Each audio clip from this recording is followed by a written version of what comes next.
useless!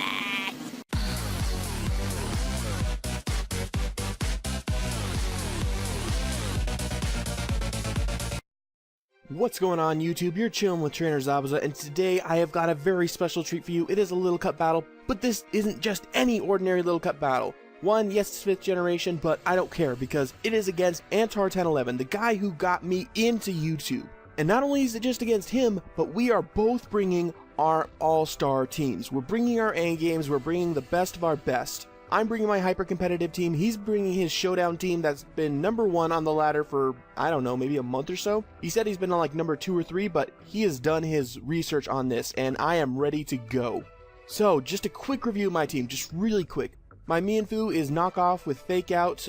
It's pretty bulky with a Violite, but mainly an attacker. Slowpoke defensive wall, but it's my own custom set, so you guys will see what I mean when you watch the video. Murkrow, another custom set, but it's pretty standard considering it does have like max speed, max attack, and I did give it a Violite for bulk. Houndour, which is my mixed attacker, which is Life Orb. Bronzor for rocks, but also does toxic stalling. And finally, my anti-sand Scarfed Drillbur.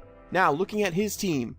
We're gonna, you know what, screw threats, we're gonna go through his entire team, because you know what? Against an all-star team, you need to identify all Pokemon on his team, because there's not a single Pokemon that's gone to waste, which means everything is a threat. Snover, it could be Scarf, it could be Sashed, either way, I know that it's going to want to set up Hail, and that it's going to hit hard with Blizzard, especially 100% accurate Blizzards. Slowpoke, defensive wall. It's really that simple, but you know what? He's got a solid regenerator core going with his Slowpoke, Mienfoo, and Fungus. Mienfoo could be offensive, could be defensive. We'll find out.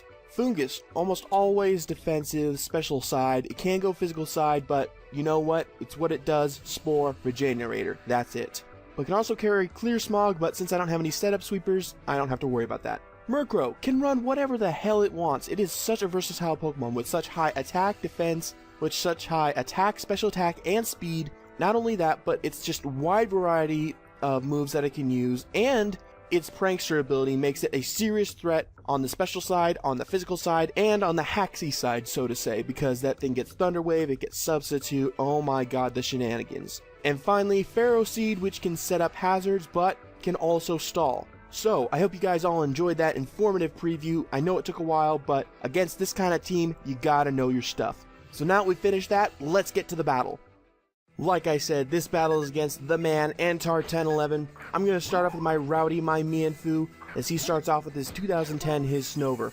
Immediately setting up the snow, not worrying about anything else, just going to get up the weather so that way he can have an advantage, you know, no stall, no nothing, pretty much put a clock on the battle. He immediately doubles out into his Fungus as I go for a knockoff because I think that, you know what, I want this thing knocked off no matter what. And he's going to put me to sleep with Spore, which I don't mind as long as I can wake up. I mean, something was going to get put to sleep. There was no avoiding it. And I know that Rowdy it had to knock off that Fungus as a Violite. It absolutely had to. So I'm just pretty much waiting to wake up. And he keeps hitting me and gets me down to 1 HP, which is really good. But he has Protect, which means on the last turn that I'm going to wake up, I went for U-turn, but because of Protect, I'm not going to be able to switch out. And I'm going to faint. But you know what? I had to do that. I needed to be able to attack. So he goes into his Mienfoo now as I go for the Fire Blast. I see that I'm faster, and he goes for Drain Punch. Now, I knew that he would switch here, but just in case he didn't, I was going to go for the Dark Pulse, because at that range of HP, and knowing that Mienfoos aren't that bulky, I was almost positive I could knock him out with the Dark Pulse. However, he goes into his Slowpoke, which is able to take that like a champ. However, he is going to get knocked out to his own Hail. So his Hail working for me, and he's going to send out his Mienfoo again, which I know I'm going to need to switch out because I know the Fake Out's coming. I'm pretty sure it could knock me out. I mean, I wasn't willing to calculate at the time. I was just not going to take any risks. So he goes for U-turn as I send out Babe Ruth, my Slowpoke, and it's going to do a bit, not much, so I'm guessing he's not a very offensive set as I go for a T-Wave just trying to paralyze it on the switch-in. Now he's going to bring out his Cuddledum or something that is not cuddly at all, and goes for the Protect as I go into my Balto, my Houndour, and knowing he's going to think I'm going to set up a sub, I'm going to go straight for the Fire Blast to knock it out. Because now that my Mienfoo's down, I needed Balto to knock it out. There was no chance I was going to take that he would, like, break my sub or anything. I had to knock it out. So he's going to go into his Mienfoo on the switch for another fake out. I'm going to go into my Monarch, my Bronzor, and I'm going to attempt to not Toxic Cake. I thought he was going to switch out, so I was going to go for Stealth Rock on the switch. But now that I see he's not switching, I'm going to go for the Toxic. However, this time he does switch with U-turn and gets a crit, which is unfortunate. I definitely would have been able to take a couple more hits, but I can't really complain that much considering I was doing so well in the battle. I could afford a setback. So he goes into his Snover and goes for the Blizzard, which is able to knock me out at my range of HP with a crit, but I don't think it mattered that much. It may have, but I don't think it did. And I go into my Wicked Witch of the West after I managed to get off a successful Toxic on his Snover aimed at his Mienfoo. So he's going to go for the Ice Shard as I go for the Substitute, priority for priority, and because I'm faster, I see he can switch up his moves, so I know he's not Scarfed or anything. I'm going to be able to go for a couple subs as he goes for a Blizzard, and I go for the couple subs to stall out Toxic just a little bit to get him in a range where I'm pretty sure a Sucker Punch will knock him out. I mean, I could have gotten it away with it last turn, probably, but I was not willing to take the risk. So he goes into his River, his Mienfoo again, and now that his Pharaoh Seed is gone, I can just send out my Balto to, I don't need Balto as much anymore. I mean, it'd be nice to have for Fungus, but I don't need it that badly. And plus, I have other Pokemon to take it now that its Eviolite is gone. So I'm going to go immediately into my Wicked Witch of the West, go for the Brave Bird, because at that range of HP and the recoil being 1/3, I know I could knock it out. So he's going to go into his Murkrow as I go for the Roost. I have not seen what this thing can do yet. He has Substitute as well, so that's a little concerning. And knowing what kind of havoc Murkrow can do behind a sub, since I'm doing it, I go for Brave Bird to break the sub. And he's going to, he's pretty much going to sub-stall me, which is going to, I'm going to KO myself due to recoil and, well, I think the ice damage wouldn't have really mattered. The recoil was enough to take me out. So, down goes my Wicked Witch of the West. The Wicked Witch is dead. And I'm going to go with my Manicurus, my Drillbur. Now, I'm going to go for the Rock Slide completely, and I could have gone for the Earthquake. I knew that he could have had Roost, and that would have done massive damage. But I am choice locked, which means I have to go for the Rock Slide. It is the safest option, and it would have been able to knock him out after Roost, provided he didn't Roost again. So I go into my Babe Ruth, knowing that he could just Roost again, and this could turn into a stall battle. So he goes for Drill Peck, doesn't do much. Goes for Substitute, so I go for the Aqua Tail, knowing he's going to go for the sub, and he goes for Roost, which means now I know he's going to go for the Roost, and I can go for the Thunder Wave to paralyze him. This is looking good for me. I'm making some good predictions here. We're both down to our last couple of Pokemon, which means I need to play smart. So I know that I knew he was probably going to Roost again, so I'd have the free turn to slack off. But other than that, I'm not too concerned, considering I can go for the Aqua Tail to do some damage. However, he does carry the T-Wave. I've seen the full set now. It's Drill Peck, Sub, Roost, T-Wave, which is pretty annoying, but it's nothing that I can't handle. So he goes for the Roost as I go for the Aqua Tail. The Aqua Tails are doing nice amounts of damage. I get the Para Hacks, which is unfortunate, but I really can't complain that much. He goes for a Drill Peck on my Babe Ruth as I manage to get off another Aqua Tail.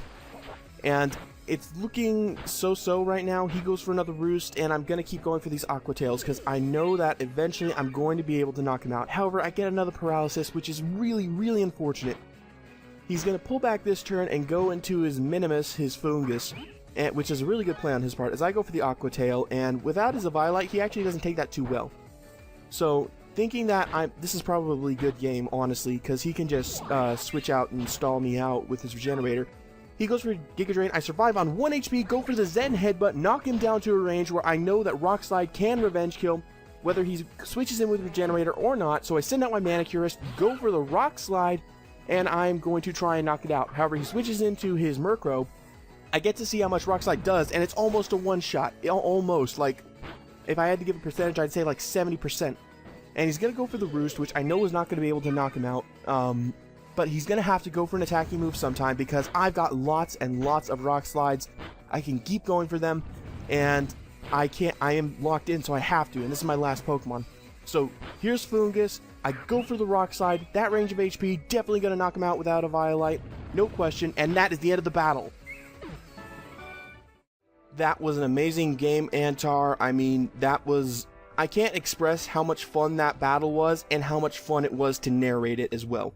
and so far there is no one who's been able to bring me down to my last Pokemon with my hyper competitive team that I've Wi-Fi battled. I mean, sure, Showdown's one thing, but Wi-Fi battle's the real deal. That's where it counts. And now that we've experienced that amazing battle, let's get to the talk of the day. Today's talk of the day, I've got a guest with me who's also celebrating a subscriber special. As you guys know, I recently hit 1K subs, and someone that I helped get off their feet in YouTube, Gara Told, has just hit their 100 subscriber count. So I'm going to give him a chance to open the floor and tell you guys what he's about. Well, first of all, thanks for, even considering having me here. And for all the people that don't know what my name is, it's Gara OTD23. It's not like a special kind of combination or anything. But I just do basically Pokemon battles, Let's Plays, live casts, or whatever you want to call them. I call them live casts, streaming or whatever. And that's pretty much it. And as he said, he basically helped me start editing my videos instead of just copying and pasting them onto YouTube. So it's helped a lot, and I also want to thank you for helping with that, because if you weren't here, I probably wouldn't be doing YouTube at all. Hey, it's no problem, man. And I just want to let you guys know that if it sounds glitchy, that is no reflection on his quality whatsoever. That is Skype lagging out a little bit. So I just ask that you guys give his channel a chance. Go check him out. I've got a link in the description, and I've also got annotations here, here, here, here, and here. Although I didn't mean to really put it on my face. Okay, get it out of here. Alright, so that's it for today. I hope you guys all enjoyed that video, and see you later. Bye. Be sure to check out the artists that make these videos possible, guys. Also, like and subscribe if you happen to like the video. Or if you'd like some help recording your X and Y battles, shoot me a PM on YouTube or Skype, and I'll get back to you.